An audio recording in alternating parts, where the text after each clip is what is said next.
Segundo livro dos Reis, capítulo de número 6, a partir do verso 8. Segundo livro dos Reis, capítulo 6, verso 8. Na quarta-feira, eu trabalhei do verso 1 ao verso 7, onde nós vimos a história do machado perdido. Os lenhadores que perdem seu machado e vivem um milagre, certo? Através do profeta Eliseu. Hoje nós vamos ver o restante do capítulo. E eu não vou ler todo. Ele só nos traz duas histórias que eu gostaria de aplicar aqui hoje para todos nós. Nós precisamos ter a maturidade e precisamos imaginar que no mundo alguma igreja provavelmente neste momento ou neste horário pode estar usando o mesmo texto para falar com seus fiéis. E a exposição do texto ou a aplicação, ela pode ser feita de outra forma.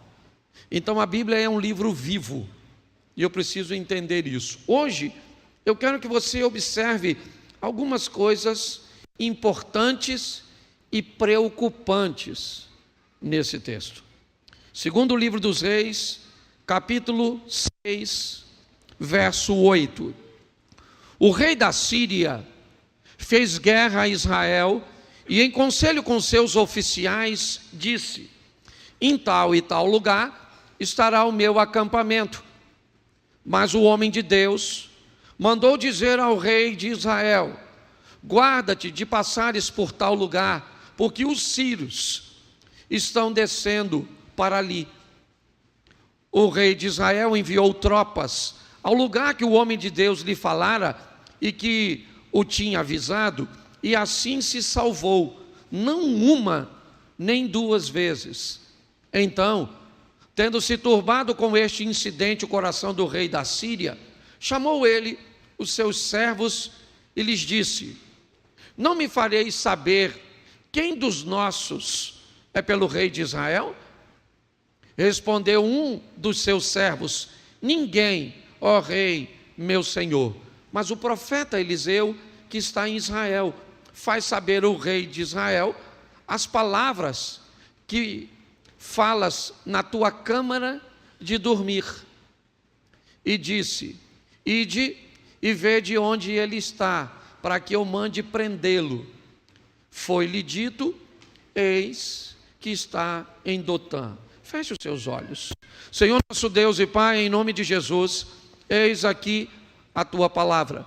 Continua usando-me, ó Pai, fala conosco nesta hora, pelo poder do nome de Jesus, por tua misericórdia, em nome de Jesus. Amém, glória a Deus. Amém?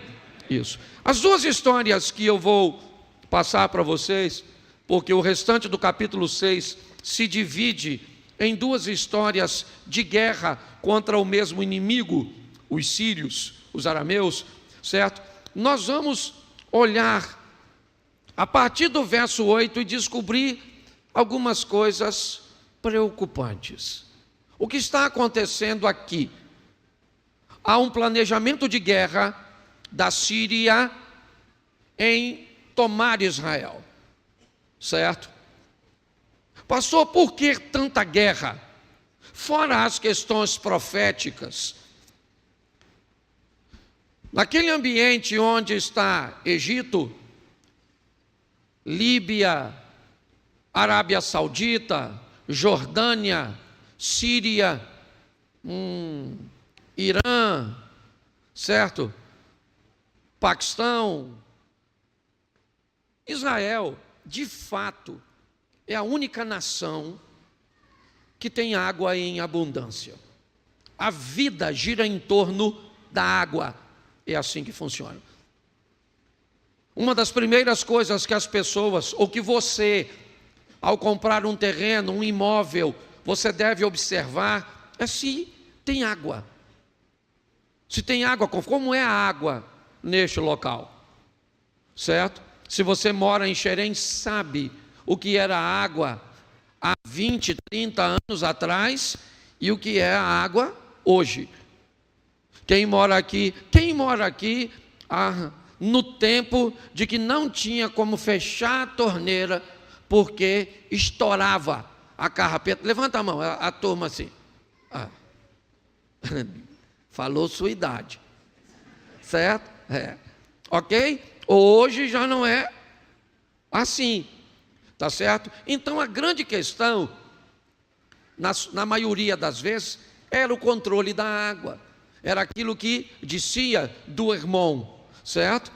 Então, mais uma vez, os sírios estão fazendo guerra, né? Estão em rumor de guerra.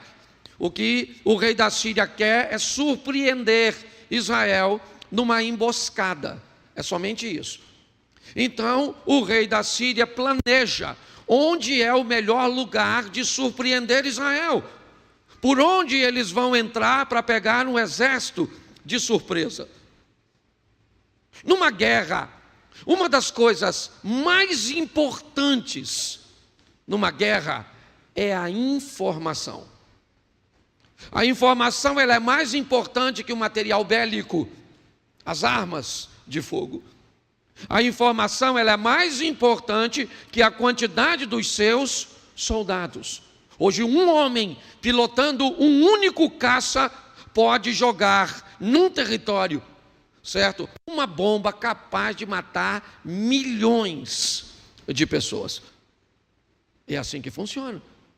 Quando você vê as reportagens das guerras, certo? Quando a imagem é aérea de satélite, você vê exatamente, alguém descobriu que o inimigo estava naquele lugar. Às vezes há uma profundidade de 10, 15 metros, num bunker, lá embaixo. Então a bomba que vai ser jogada não pode explodir na superfície. Ela tem que perfurar primeiro o solo e explodir lá embaixo. Serviço de inteligência, informação. Quanto mais informação Satanás tiver a seu respeito, a respeito do seu casamento, a respeito dos seus negócios, a respeito de suas fragilidades, mais fácil é atacar e atingir você. É isso que eu quero que você entenda, porque uma parte dessa história está falando exatamente disso. O que está acontecendo é que o rei da Síria está planejando na sua câmara de dormir, no seu quarto, um ambiente íntimo, certo? Está na cabeça dele. Eu vou atacar Israel, certo? Entrando por ali. Então eu vou fazer uma reunião com os meus oficiais, vamos distribuir as nossas tropas e vamos atacar por lá. É assim que ele faz. Porém, todas as vezes que ele faz isso, Israel não passa por aquele lugar. O rei então começa a ficar confuso. Sua estratégia de guerra não é boa. Você viu e leu comigo que isso não aconteceu nenhuma nem duas vezes. Todas as vezes que ele iria atacar por um lugar, Israel não passava. Foi só uma questão de tempo até o rei da Síria achar que tinha um espião. Informações aqui da Síria estão sendo levadas para Israel, e as manobras militares de Israel estão fazendo com que eu não tenha sucesso nas minhas investidas. Então, um espião está em nosso meio. Tem alguém aqui levando informação para lá.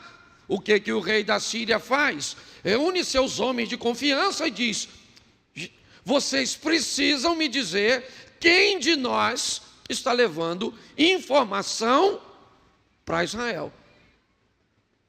Aí então, um dos oficiais do rei da Síria diz: majestade,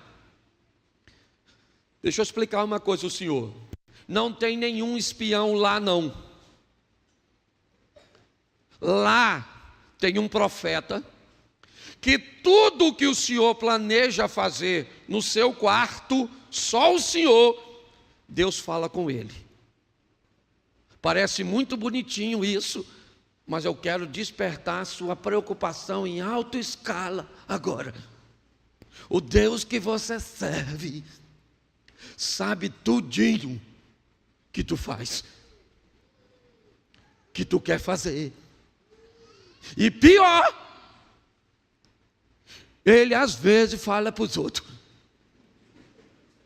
A fofoca profética.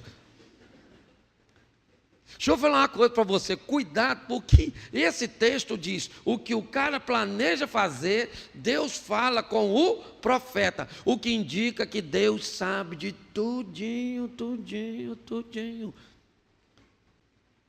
Conhece nossas mentiras, nossas sem vergonhice, sabe se nós estamos com o nome sujo, sabe se você trata mal sua mulher e vem para a igreja. Sabe se a senhora vem para a igreja, mas não atende às demandas do marido. Sabe se você obedece, se você não obedece, se você paga imposto, se você não paga imposto. Se você vê mulher pelada, se você... Certo?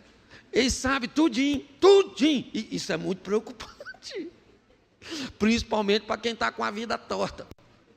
Pastor, por que às vezes tem gente que sobe no altar e fazendo umas besteiras e o senhor não tira? Porque eu não sou Deus nem Eliseu. Eu ainda não sei. Quando eu souber, eu tiro. Se você é o profeta, vem falar comigo que eu resolvo. Então deixa eu falar uma coisa para você. Deus sabe o que você faz. E se ele se irmar de revelar agora, vai dar uma vergonha e um alvoroço na igreja. Então diga para quem está do seu lado, Deus sabe o que você faz, fala.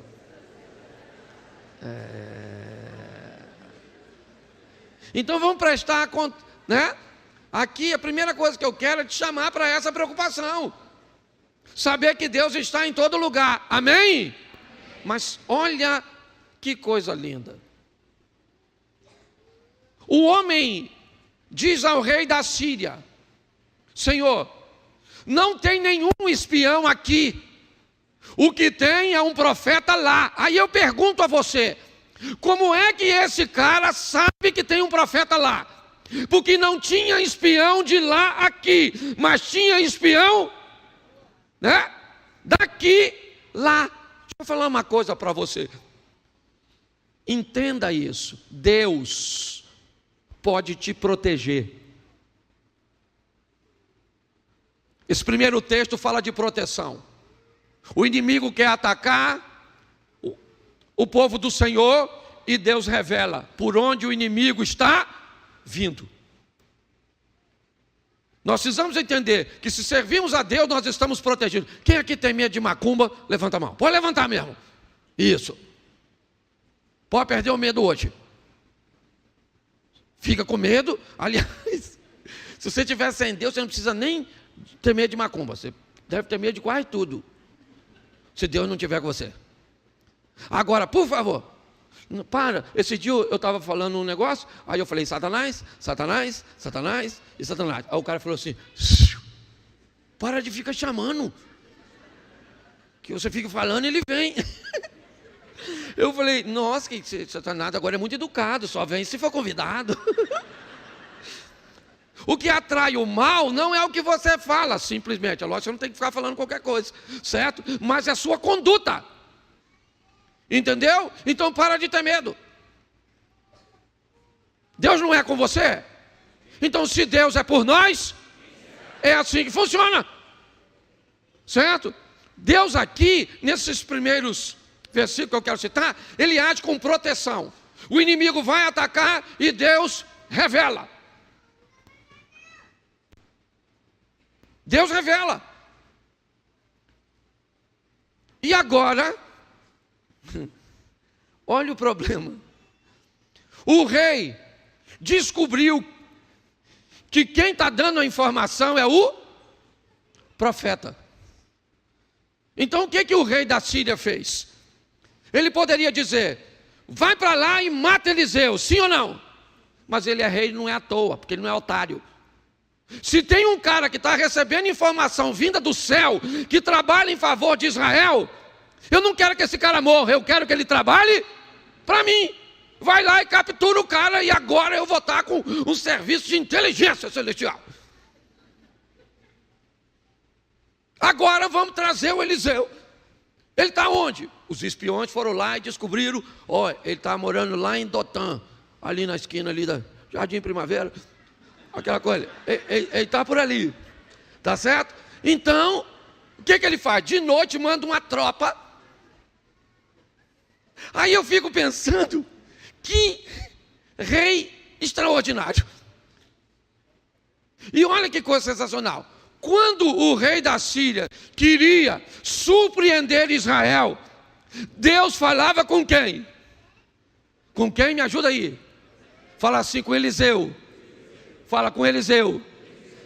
Olha que confuso. Mas quando o rei da Síria quer prender Eliseu, Deus fala com quem? Com quem?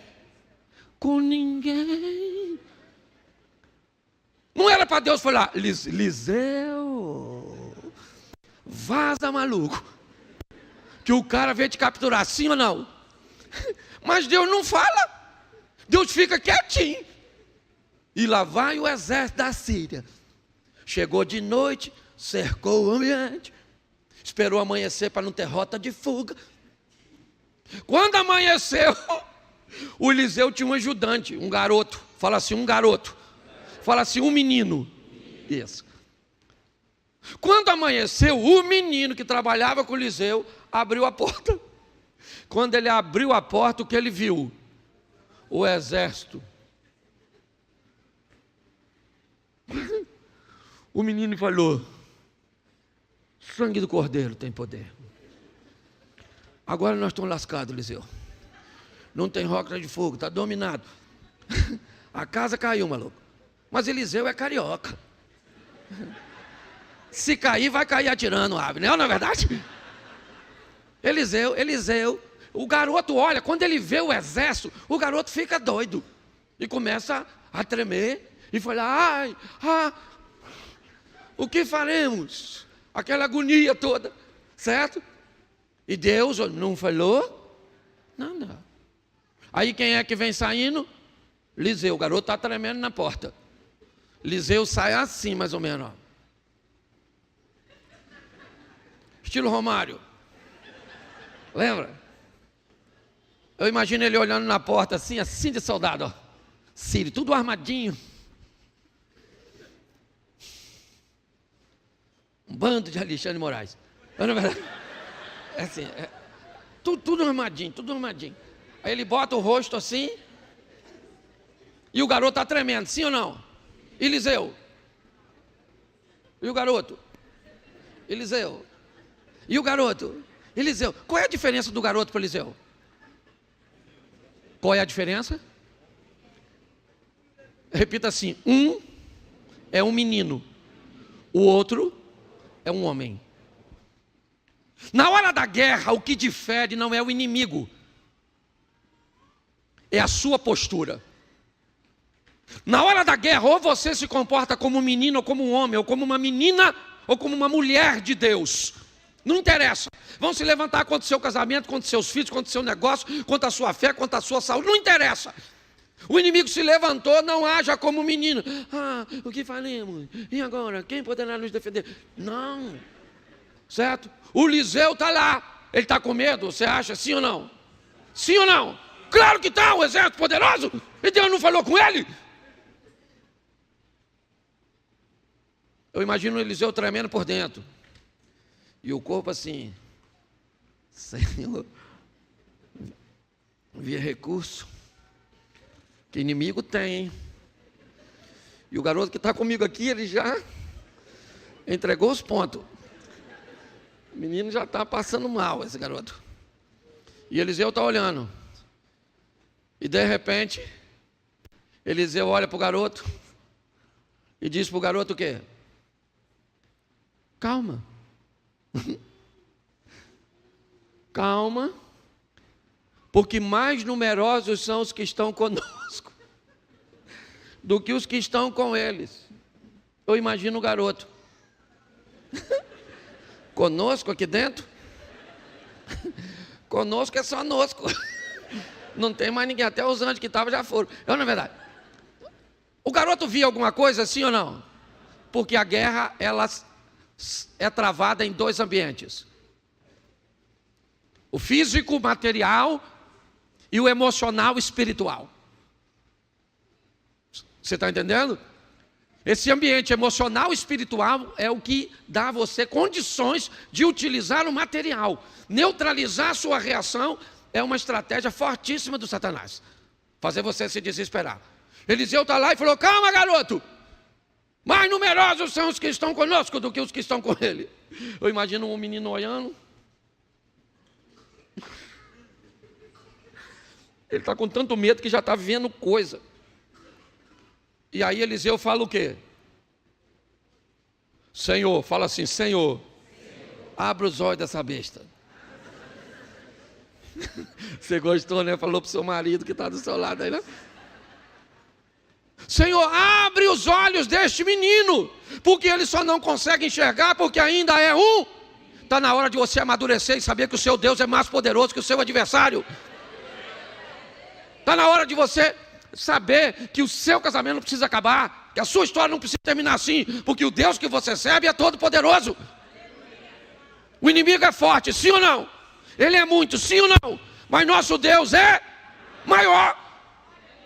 Tudo bem que falar isso para os outros é mole. Subir aqui e pregar para você é mole.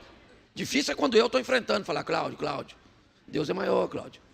Você fala para os outros, Cláudio, agora. E esse é o desafio, certo? E aí ele ora e fala: Senhor, abre os olhos desse garoto. O menino está assim, ó. Quando os olhos dele abrem, ele estava cego, sim ou não? Mas os olhos dele abriu. Mas ele era cego? Não, mas os olhos abriu. Entende? Ele só não conseguia ver a outra esfera daquela batalha. Quando ele olhou para trás, o que tem lá atrás? Um exército de carro e cavaleiro de fogo. Eu imagine ele.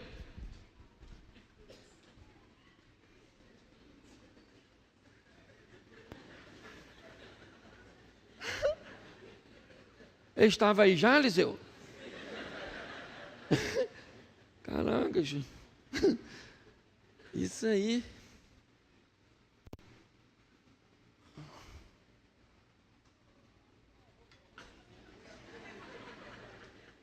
Aí, maluco.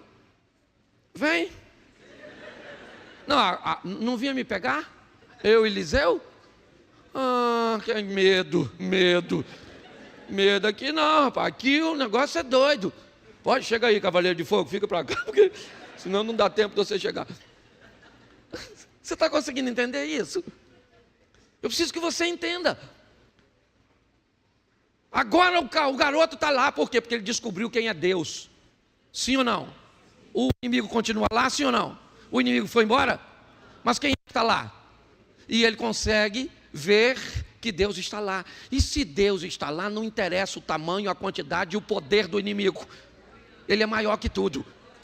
Então você não vê esse culto, eu não sei o que você está enfrentando, quando é mesmo você sai. Aqui você dá umas risadinhas de vez em quando, mas quando você sai daqui, só Deus sabe. Estou numa luta desgraçada. Estou cercado. Entendeu? Não estou vendo nada.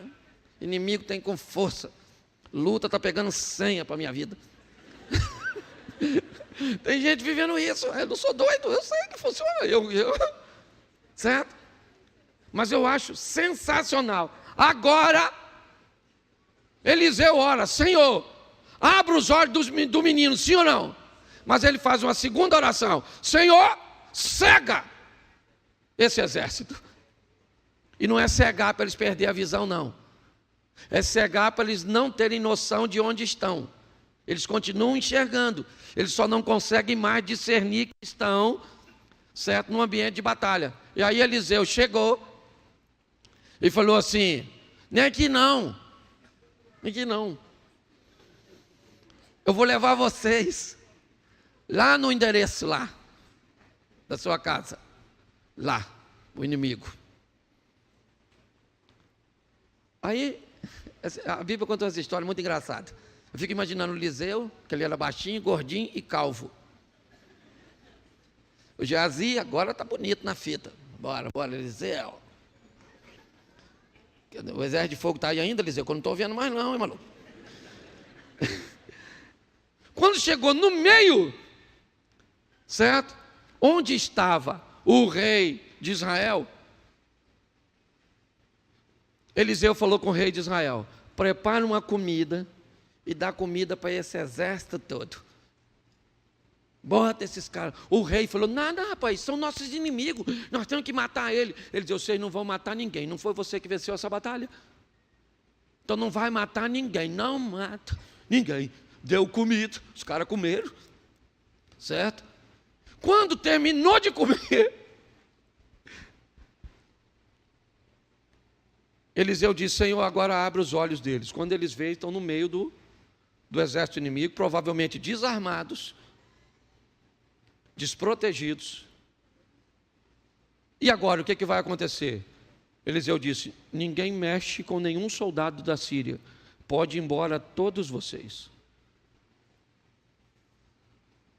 História boa, sim ou não? Um Deus que sabe de tudo e um Deus que pode nos proteger com informações, com anjos, com aquilo que nós não vemos. Eliseu não permite que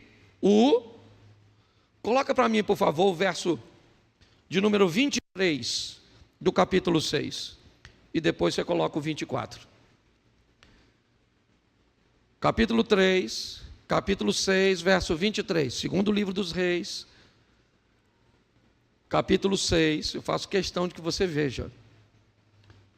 Ofereceu-lhes o rei grande banquete, comeram e beberam, despediu-os e foram para o seu senhor, o rei da Síria.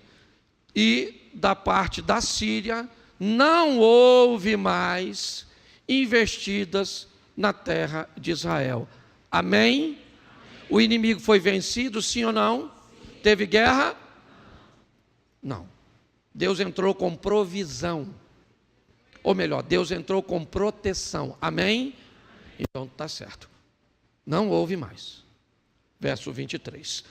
A história de um crente não para numa batalha, ela prossegue. Ok? Verso 24. Depois disso, ajuntou Ben-Hadad, rei, todo o seu, e sitiou Samaria.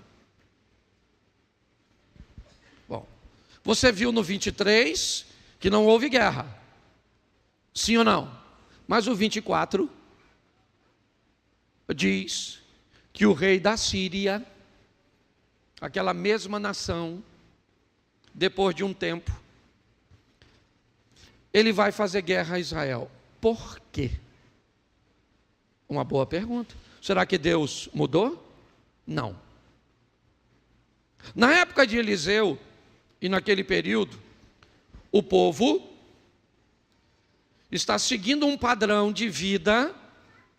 A conduta do povo fez Deus proteger tanto o rei quanto o povo de Israel e honrar o nome do profeta Eliseu.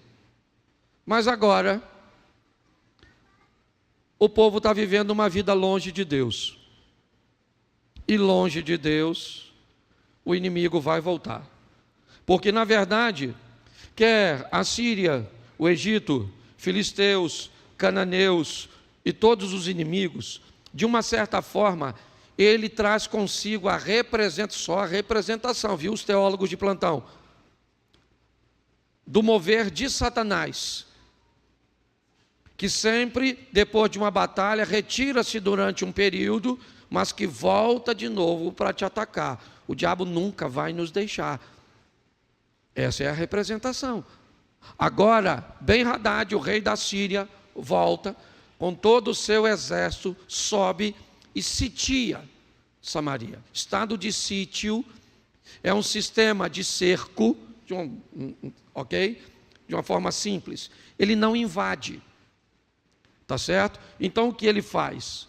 Ele bloqueia a cidade, impedindo seus moradores de saírem,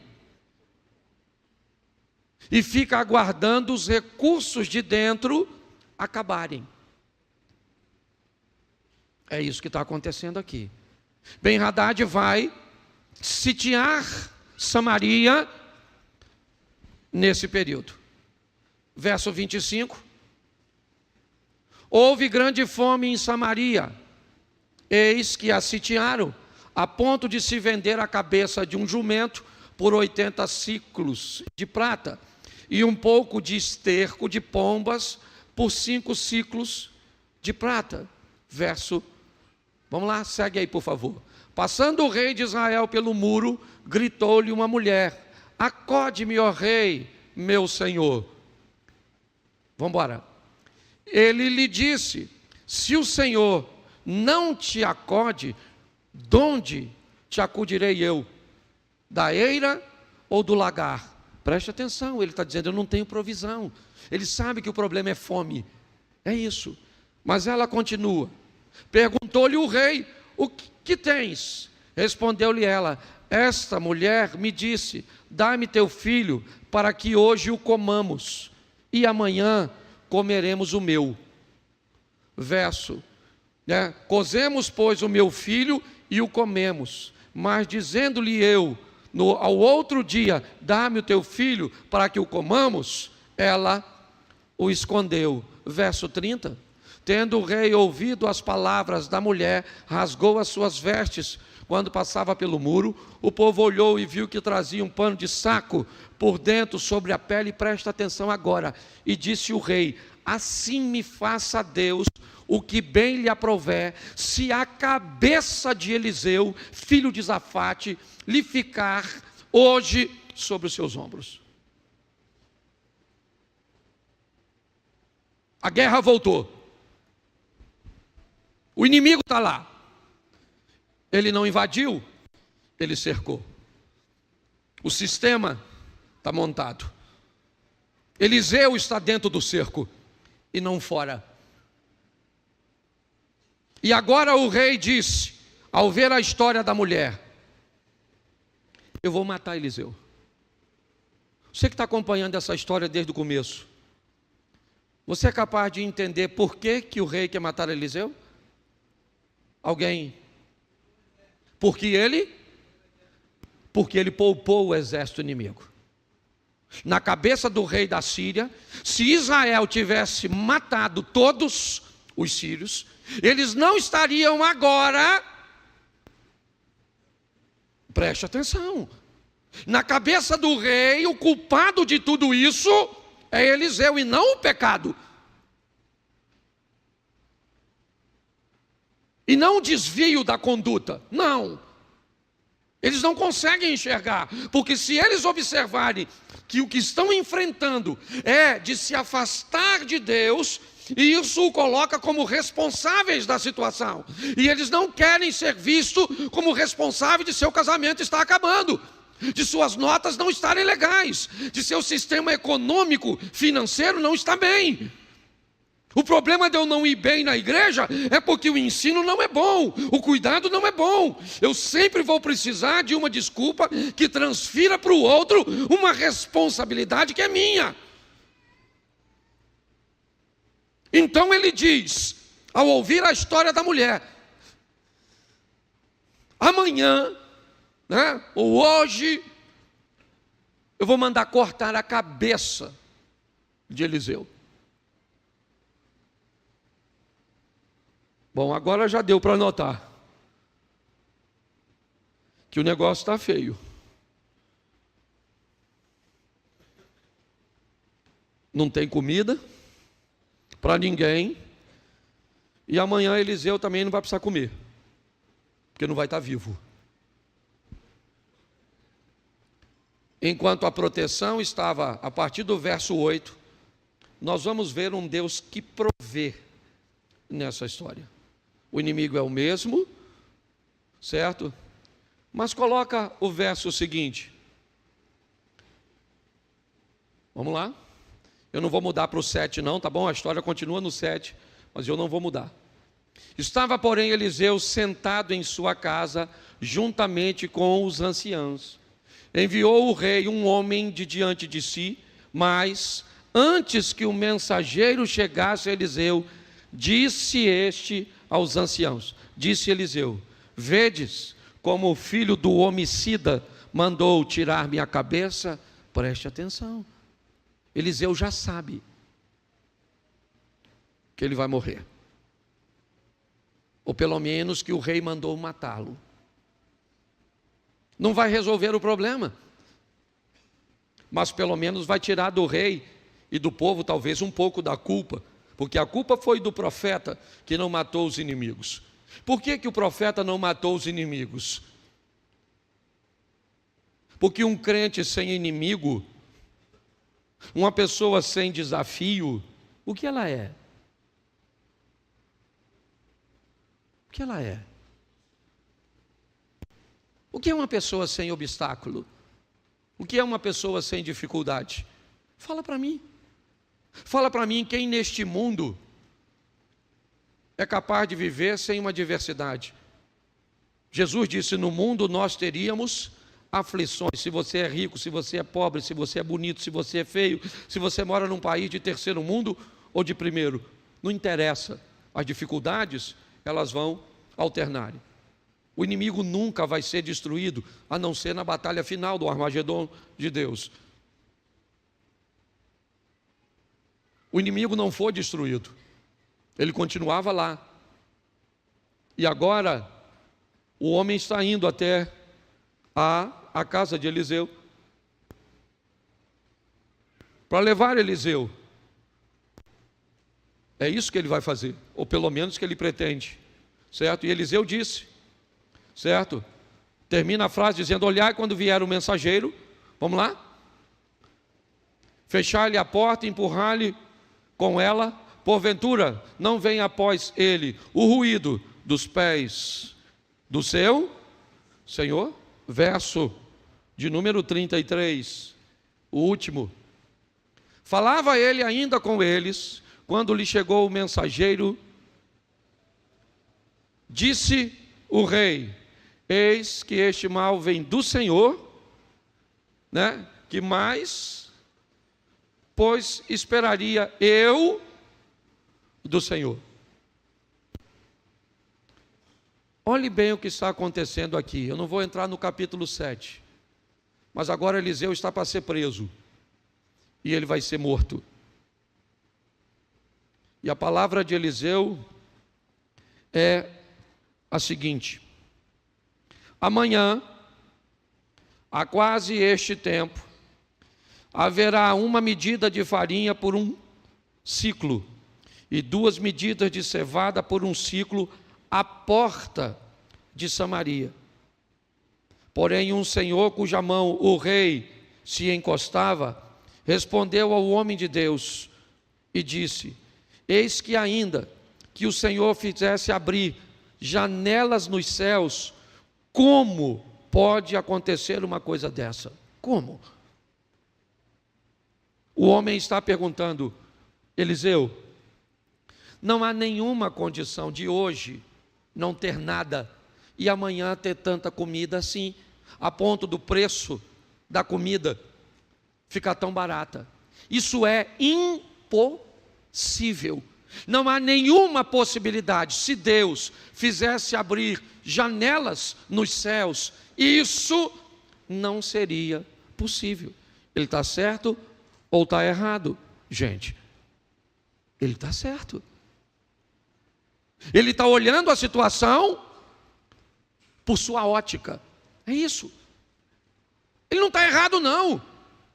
Ele está dizendo para si mesmo como ele enxerga diante de toda a situação. É isso.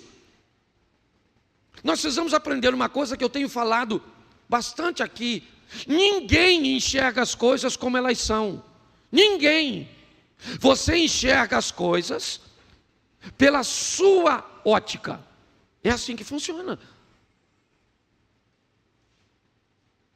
A mesma situação, ela pode ser vista como bênção, como neutra, como difícil, como desafiadora, por pessoas diferentes. Quando nós olhamos para esse texto, o que o homem está dizendo é: não tem condições de Deus mudar a vida, essa situação, da noite para o dia. Não tem. Eliseu disse para ele uma coisa: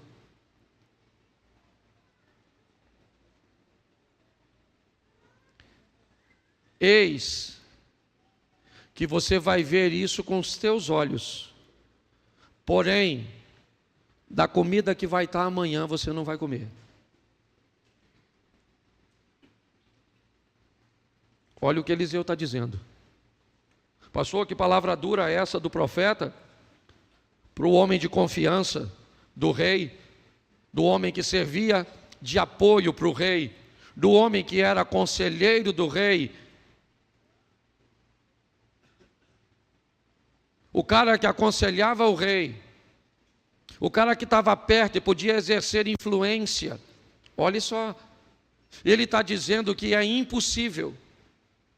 Eliseu disse: amanhã a essa hora isso vai acontecer, porém você não come. Ele morre pisoteado. Depois você lê o capítulo 7. Pastor, o que o senhor quer falar com isso? Eu quero te dar a garantia de 3 coisas.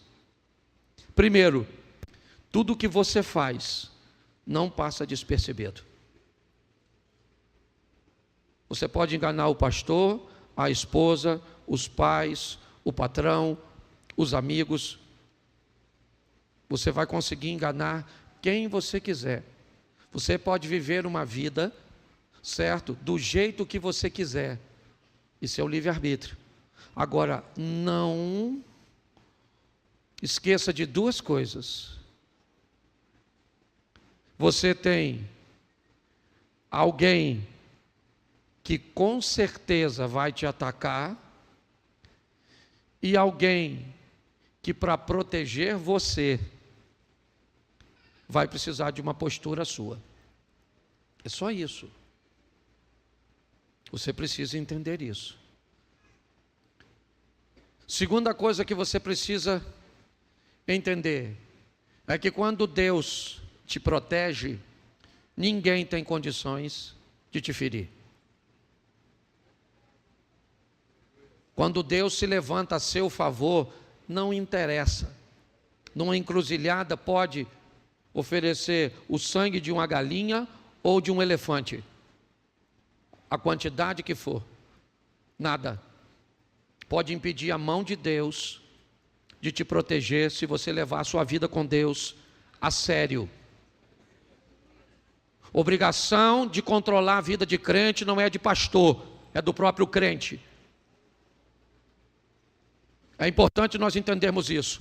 O tempo de uma igreja minúscula, certo? Onde tinha 30, 40 membros e o pastor controlava tudo, esse tempo passou. O evangelho cresceu, expandiu, são milhares, milhões de pessoas. Antigamente a comunidade se reunia com um grupo de membros que moravam basicamente ao redor.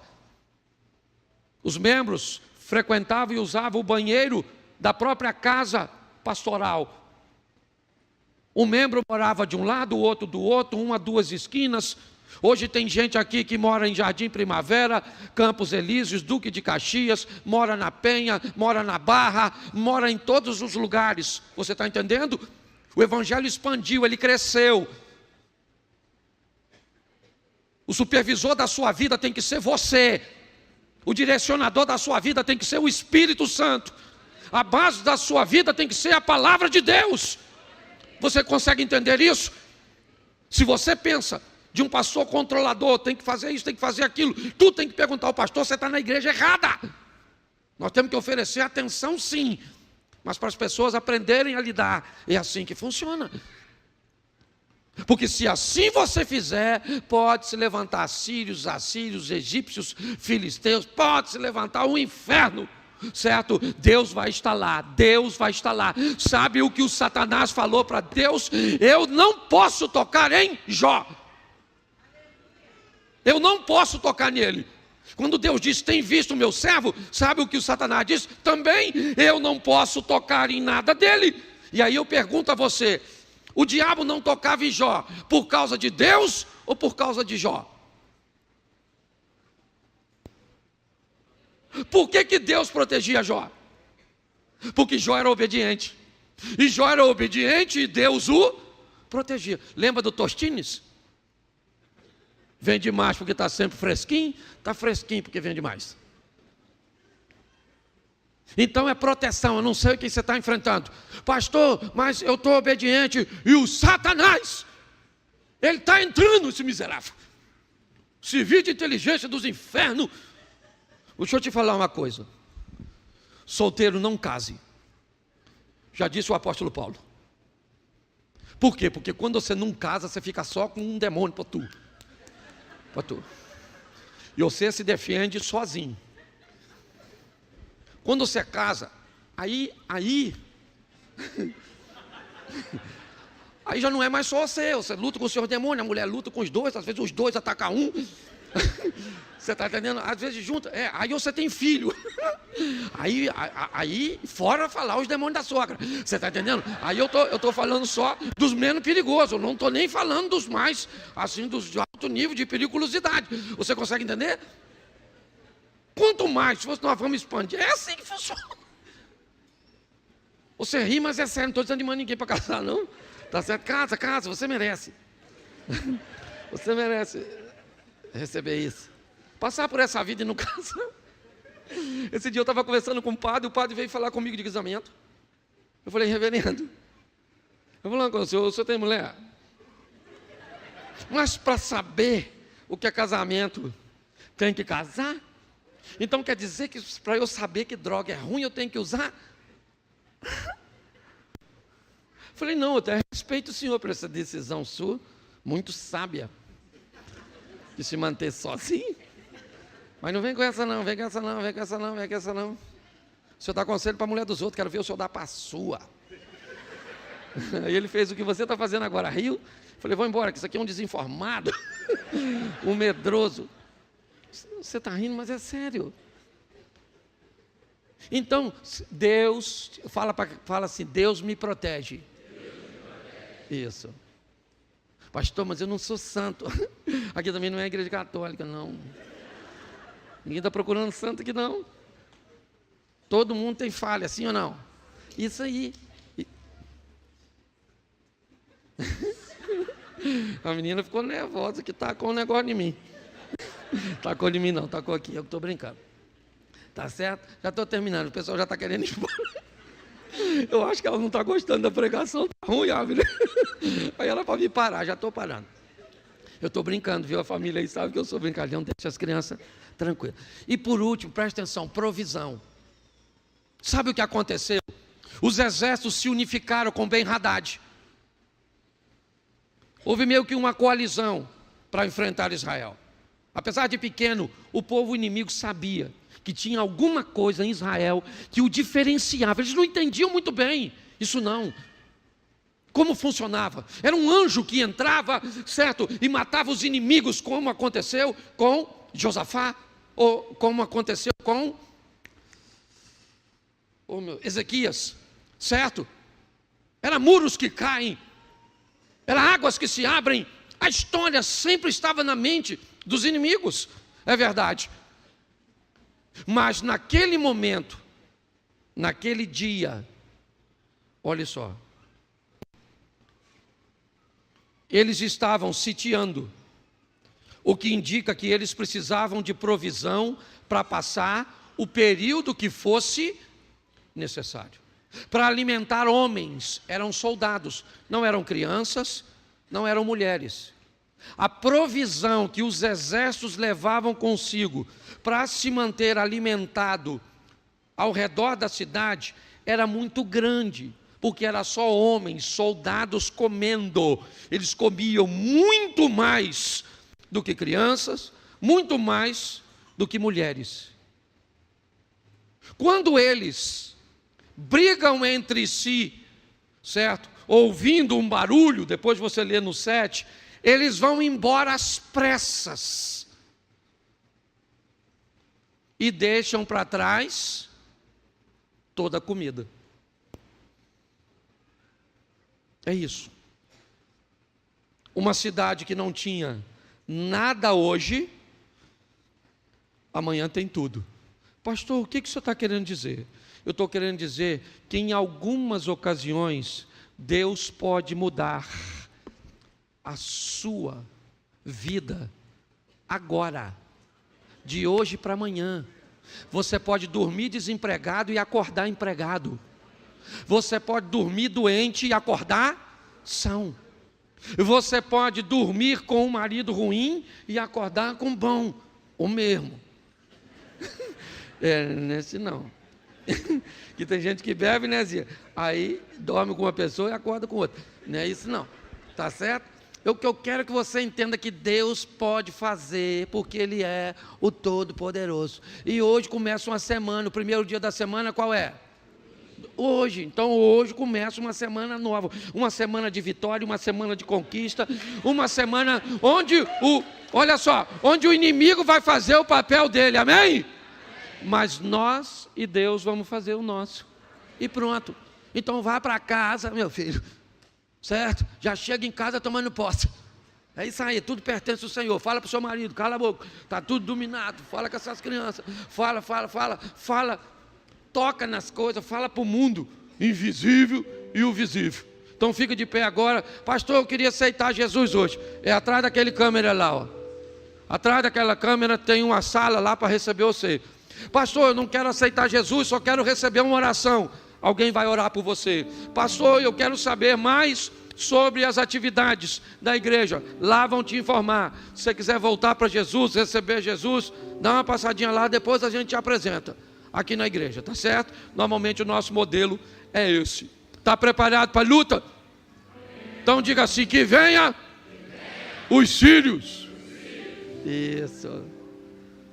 Certo? Que venha os inimigos, que venha. Às vezes acaba um culto, eu falo isso, alguém me aborda e fala, pastor, o senhor falou que vem, hein? Não, se eu não falar, aí também vem. Se não falar, vem. Feche seus olhos. Feche seus olhos. Pai, em nome de Jesus, sabemos que o Senhor é o nosso refúgio, o Senhor é a nossa fortaleza, o Senhor é o nosso socorro bem presente na hora da angústia. Sabemos que 1000 cairão ao nosso lado, 10.000 cairão à nossa direita, mas nós não seremos atingidos.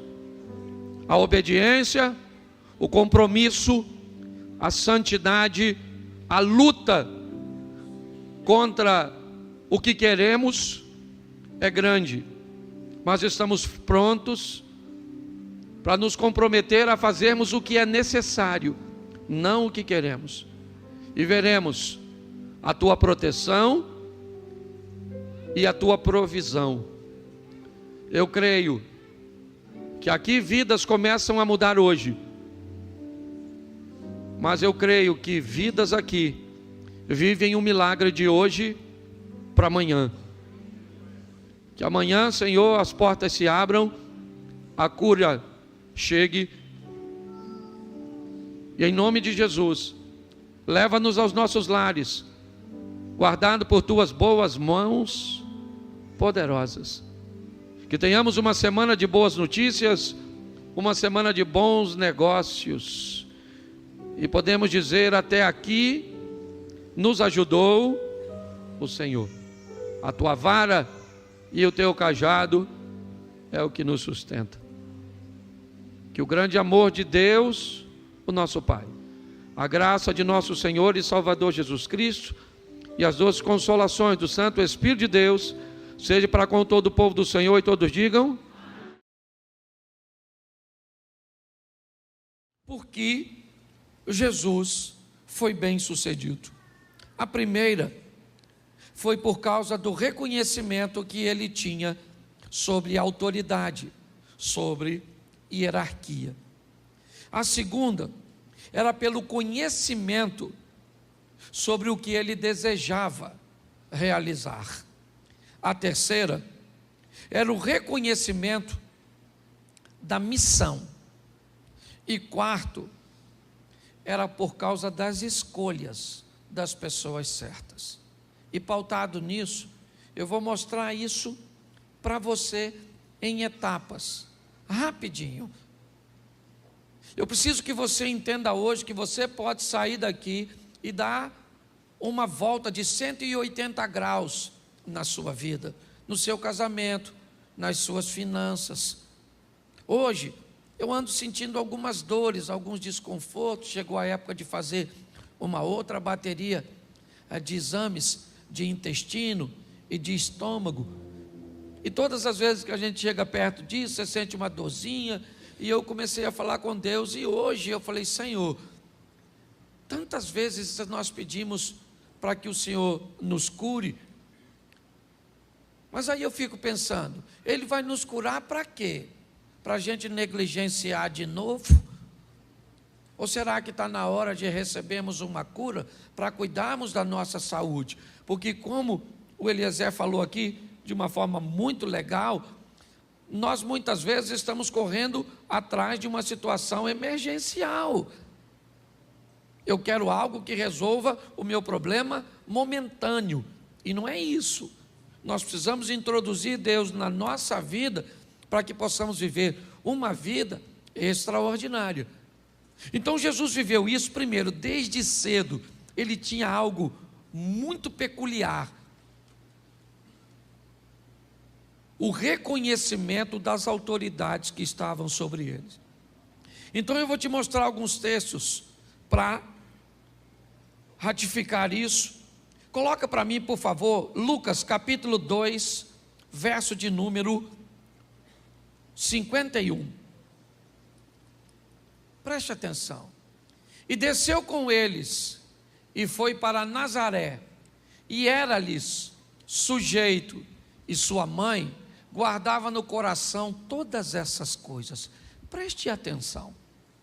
A primeira autoridade que o Filho de Deus foi colocado foi a autoridade, ou a primeira autoridade que todo ser humano é colocado sobre os seus responsáveis, na maioria das vezes, seus pais.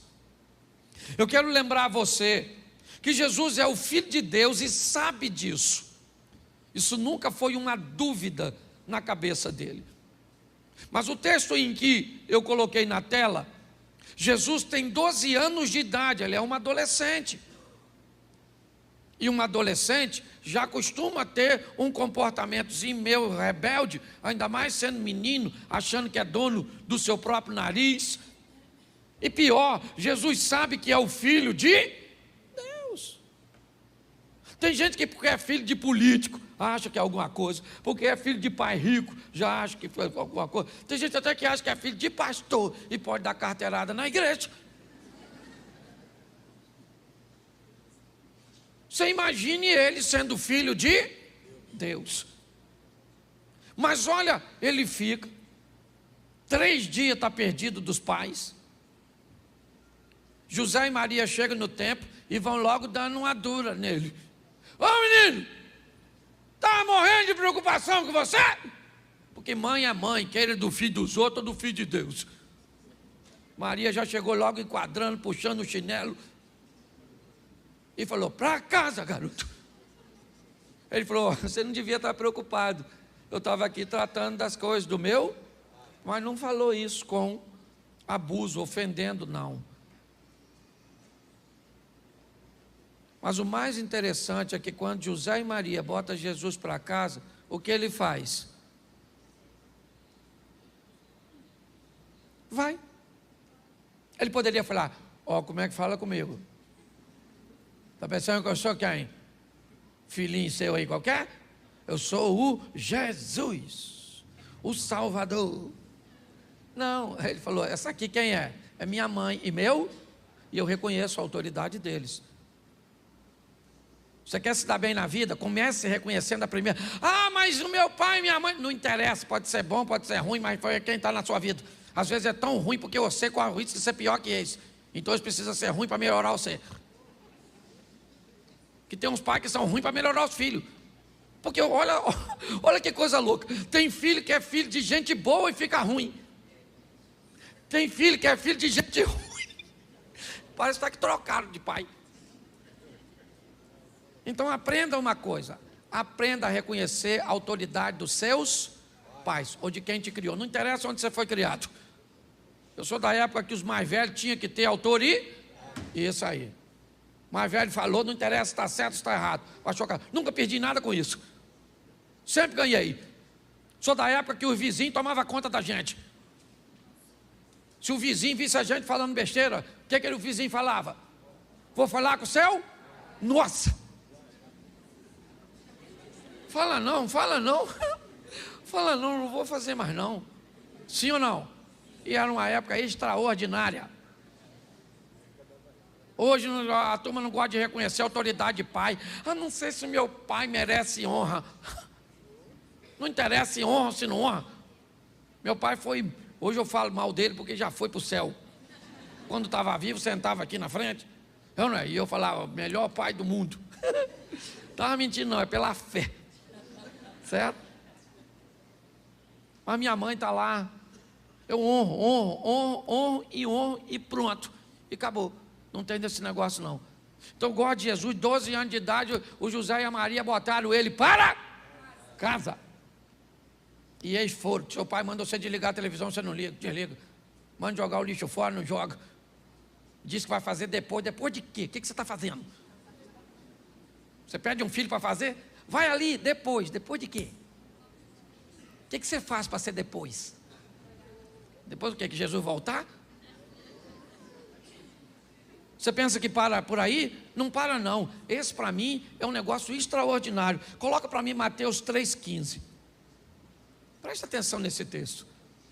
Talvez isso mostre para você porque Jesus, porém, respondendo, disse-lhe: deixa por agora, porque assim nos convém cumprir toda a justiça. Então ele o permitiu. Jesus está chegando no Jordão para ser batizado por João Batista. Quando João Batista vê Jesus, João se nega a realizar o batismo. João diz para Jesus: não pode, não, tem alguma coisa de errada. Você que deveria me batizar, e você vem a mim para que eu te batize. Mas Jesus sabia quem João era: voz do que clama no deserto, preparai o caminho. Jesus sabia que ali naquele momento João tinha uma autoridade maior do que ele, e que para Jesus assumir a autoridade que tinha, precisava entender e respeitar a autoridade de João. Primeiro, ele vai bem na vida porque reconhece a autoridade, a hierarquia de seus pais. Agora, ele reconhece a autoridade de João como um sacerdote, como alguém que veio preparar o caminho. Ele poderia ter chegado, João batizando todo mundo, e ele diria: vem aqui, João, quem vai batizar você sou eu. Mas não, porque a autoridade não faz de você pequeno. Muito pelo contrário, reconhecer a autoridade transforma você em uma pessoa muito maior do que na verdade você é. Hoje nós vivemos uma crise de autoridade, ninguém quer obedecer ninguém. Você não quer obedecer os mais velhos, você não quer obedecer lei de trânsito, você não quer obedecer polícia, você não quer obedecer nada. Nós vivemos uma crise. É para desobedecer, nós estamos dentro. Então Jesus obedecia, está lá, João, ele diz para João: não, você me batiza. Aí João foi e batizou, senão ele não faria. Por quê? Porque Jesus reconhecia a autoridade eclesiástica. Quer outro? Vamos lá, Mateus 22, 21. Mateus capítulo 22, verso 21. Disseram-lhe eles: de César. Então ele lhes disse: dai, pois, a César o que é de César, e a Deus o que é. Preste atenção. Estão perguntando a Jesus se ele paga impostos. Deram uma moeda. E Jesus disse: a imagem de quem está nessa moeda? Ele disse: do César. Ele disse: então dá a César o que é do, e dá a Deus o que é. Na moeda estava a imagem de quem? E no homem está a imagem de quem? Então o que ele está dizendo? Dá a César o que é de César e dá a Deus o que é de... Sabe o que ele reconhecia? Autoridade política. Ele reconhecia. Havia um reconhecimento, e muito mais do que reconhecer, ele respeitava. É importante nós entendermos isso. Não interessa, irmãos. Todas as vezes, hoje, eu fui de manhã a Tanguá resolver um assunto. E quando eu fiz o retorno ali em Itaboraí, em Manilha, estava bem engarrafado. E aí do meu lado esquerdo, já no acostamento, mas do lado esquerdo, começou um montão de gente me cortar. E eu comecei a olhar, 1, 2, e lá na frente, sabe o que eles fazem? Me fecha, ou fecha a linha que eu estou. E aí, começou a me dar uma vontade de ir para lá. Era errado, sim ou não? Sim. Mas todo mundo estava fazendo? Sim. Mas se todo mundo faz errado e eu faço também, fica certo? Não. Não. Mas em todo momento nós somos impulsionados a desobedecer, a esquecer algumas coisas. Jesus não, obedecia os pais dele. Devia ser legal obedecer? Não obedecia. Seria mais honroso para ele chegar no Rio Jordão e batizar João e ganhar popularidade, sim ou não? Mas ele fez? Se submeteu. Agora ele está se submetendo a uma autoridade de César. César não era uma pessoa, o nome não é César, ok? César era um cargo, que isso fique bem claro. Aqui provavelmente Augusto ocupava o cargo de César, o imperador.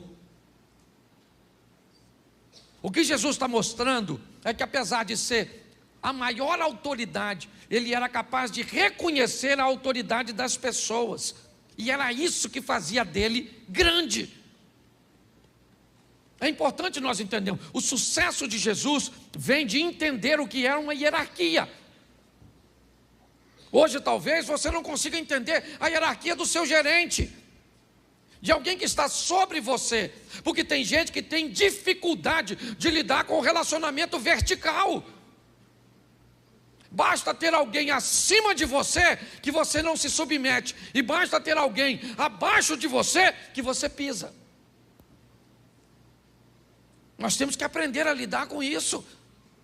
Esteja abaixo, esteja no nível horizontal ou acima, eu tenho que aprender a lidar com pessoas. É a hierarquia da vida. Às vezes eu coloquei aqui no evento, no último evento que teve, pais e filhos. Quem estava dirigindo era o Osias. O evento não era meu, era do Osias. Era ele que estava dirigindo. E aí eu perguntei a ele ali, quanto tempo eu tenho para pregar? Ele falou, você é o pastor, você prega o tempo que você achar. Eu falei, hoje eu não sou o pastor, hoje aqui você é uma autoridade sobre mim.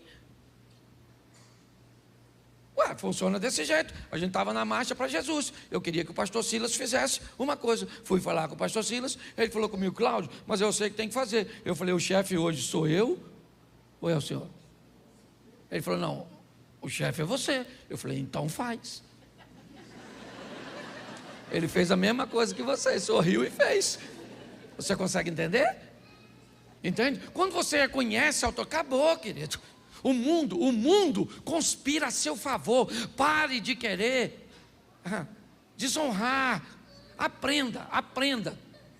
Que todas as vezes que alguém é mau, todas as vezes que alguém faz errado, e faz com que você faça errado também, ele é seu discipulador. Quando alguém te fere, quando alguém te magoa, Quando alguém é mal com você e faz você se tornar mal, essa pessoa não é seu inimigo, ela é seu mestre. Ela doutrinou você. Ela é tão má que conseguiu fazer com que você ficasse mal. Ela é tão desobediente que conseguiu fazer você desobedecer. Aprenda. Sabe por quê? Porque preste atenção nesse texto agora. Mateus 26, 39. Olha só, começou no pai, foi para a autoridade eclesiástica do João, foi para o governador, para o político, e indo um pouco adiante, prostrou-se sobre o seu rosto, orando e dizendo: meu pai, se é possível, passa de mim este cálice, todavia não seja como eu, mas como tu. Agora ele está sendo fiel à hierarquia de Deus. Note que antes de dizer que é fiel a Deus, ele foi fiel aos seus, foi fiel ao sacerdócio, foi fiel ao sistema. Eu não pago imposto porque não usam mal meu imposto. Está furado. Está furado, querido, está furado. Se você desobedece à lei dos homens para dizer que, se obedecê-las, Deus não é suficientemente poderoso para te fazer prosperar ou para te fazer vencer, troca de religião. A verdade é essa. Cuidado com esse subterfúgio, que muitas vezes uma situação corrupta como a nossa tenta nos impulsionar, porque é isso que eu estou dizendo. É isso que está dizendo. Já que os corruptos usam mal o nosso dinheiro, então nós também nos tornamos corruptos. Pare para pensar. Isso é mais sério do que a gente possa imaginar. Então Jesus fazia o que fazia e teve sucesso porque reconhecia as autoridades. Primeiro de seus pais, depois de João Batista, depois de César e depois de Deus. Isso, presta atenção, Atos dos Apóstolos 16, 31. Esse também é outro perturbadinho, coitado. Esse aqui queria suicidar. Turma do suicídio. O apóstolo Paulo, essa é uma história maneira do capítulo 16, uma parte do capítulo, vou narrar para você rapidinho. O apóstolo Paulo estava lá mandando a palavra, no início estava entrando em Macedônia, Filipos, por ali, certo? E estava lá ele pregando a palavra de Deus, e o povo estava lá, maneiro, mas tinha uma dona lá, uma menina que adivinhava as coisas, uma vidente lá, ó.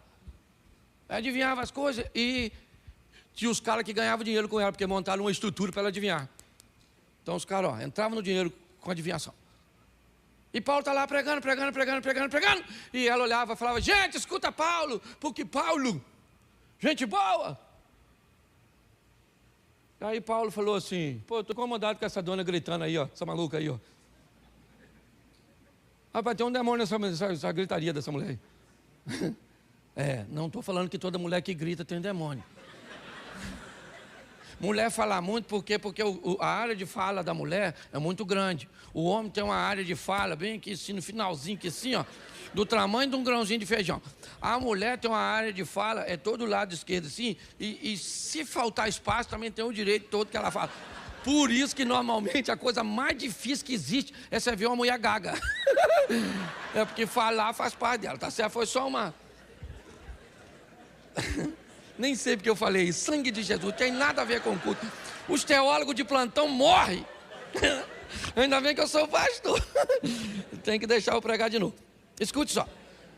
Aí Paulo olhou para a dona lá, que estava endemoniada, sem estar endemoniado. Olha, uns demônios escondidos. Demônio dissimulado. Paulo falou: ô demônio, não adivinhação, sai dessa maluca aí. Pô, a mulher perdeu, não adivinhava mais nada. Nem esse negócio de esses brinquedinhos de criança. Os caras falaram: manda prender esse miserável aí, rapaz, que secou a nossa fonte de renda. Aí prenderam o Paulo, todo mundo estava com muita raiva. E perto da meia-noite o Paulo se irmou de cantar. Crente é terrível. Meia-noite, todo mundo dormindo, os caras presos, com os carros canhados, tudo preso assim. E eles estão lá: poderoso Deus, poderoso Deus. Começou a estremecer o negócio tudo. As portas abriu tudo, alvará de soltura. Aí vem o o carcereiro. Acordou agora. Nossa, o que aconteceu? As portas todas abertas. Ele falou, fugiu todo mundo, vou me matar. Paulo falou, calma aí, ó, infeliz. Ninguém fugiu, não. Está todo mundo aqui. Ele falou, acende uma luzinha aí para eu ver. Aí acenderam, depois você lê. A história é fantástica. Só estou aqui, né? Rapidinho, mas a história não é nem isso que eu estou falando. É um negócio... Só estou falando fofoca, só superficial. Para criar em você o interesse, entendeu? Estou contando a metade do babado, o restante é contigo. Vai lá. Aí o apóstolo... Aí o Paulo está lá, aí vem ele assustado. Ninguém fugiu. Ele falou, ninguém fugiu. Estamos tudo aqui. Ele falou assim, então, ô São Paulo, como é que eu faço para me salvar? Que quase que eu me lasquei agora, morrendo. Paulo falou, crê no Senhor Jesus, será salvo tu? Presta atenção. Olha que coisa fantástica. Por que Paulo foi para a prisão? Ele ficou preso? Sim ou não? Ele foi solto, ele só deu uma passada lá. Porque Deus estava a fim de salvar o carcereiro. Deixa eu falar uma pergunta para tu, séria. O que você veio fazer aqui hoje? Tanto lugar mais legal para você ir. Se você bebe, ó, tem uns na esquina aí, umas birosas com uma cerveja maneira. Se você gosta de ver filme, você podia estar no cinema. Se você está com preguiça, você poderia estar em casa, miserável. E olha, eu sei o que você está fazendo aqui. Ah, não, eu vim aqui porque o senhor é engraçado. Fala sério, o diabo tinha poder para combater isso. Ah, eu vim aqui porque eu achei que não era o senhor que ia pregar. Se lascou. Você está entendendo? Pô, presta atenção. A desculpa que Deus usou para te trazer aqui, eu não sei. Eu só sei que você só está aqui porque Ele decidiu que você estaria. Você está entendendo? Para que você entenda que o que você enfrenta hoje não tem autorização para te destruir. É apenas para que Deus se revele mais para você. Paulo está preso e poderia falar nessa droga que eu estou preso, vou cantar é nada. Estou todo dolorido. Está ele lá cantando. Sei lá. Está lá ele. Você estava cantando com... Quem é que canta aquela música Terremoto? É Cassiane? Quem é? A Exla. Então não sei se Exla estava lá também. Cantou Terremoto, sacudiu tudo, salvou o carcereiro e depois Paulo saiu. Ou seja, aquilo só aconteceu para levar a salvação àquele a quem Deus queria